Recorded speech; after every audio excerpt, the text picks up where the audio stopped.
The Democratic People's Republic of Korea is an authoritarian state led by the Kim family since 1949. Kim Jong-un has ruled the country since the death of his father, Kim Jong-il, in 2011. The most recent national elections, held in 2019, were neither free nor fair.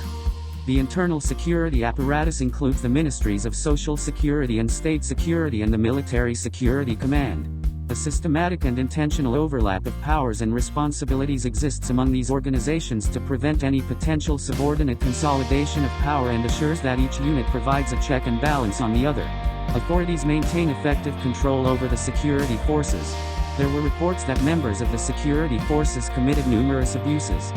Significant human rights issues included credible reports of unlawful or arbitrary killings by the government, forced disappearances, torture and cruel, inhuman, and degrading treatment and punishment by government authorities, harsh and live, threatening prison conditions, including in political prison camps, arbitrary arrests and detentions, political prisoners and detainees, transnational repression against individuals in another country, non-existent judicial independence, arbitrary or unlawful interference with privacy, punishment of family members for offenses allegedly committed by an individual, total state control of expression and media through censorship and repression, serious restrictions on internet freedom, substantial interference with freedom of peaceful assembly and freedom of association, severe restrictions on freedom of religion or belief, serious restrictions on freedom of movement and residence within the country and on the right to leave the country, inability of citizens to change their government peacefully through free and fair elections, severe restrictions on political participation,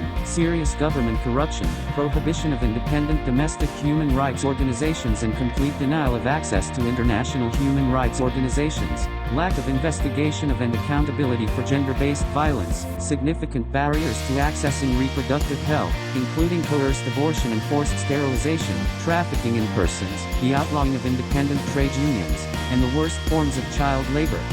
The UN Secretary-General reported in July that restrictions on travel due to COVID-19 preventive measures continue to limit international presence in the country and reduce the number of escapees. These developments further restricted the flow of information out of the country. There was no indication that the government took steps to prosecute officials who committed human rights abuses. There were scattered indications of official campaigns against corruption, but reports continued to indicate that corruption at all levels was widespread. Impunity for human rights abuses and corruption continued to be a widespread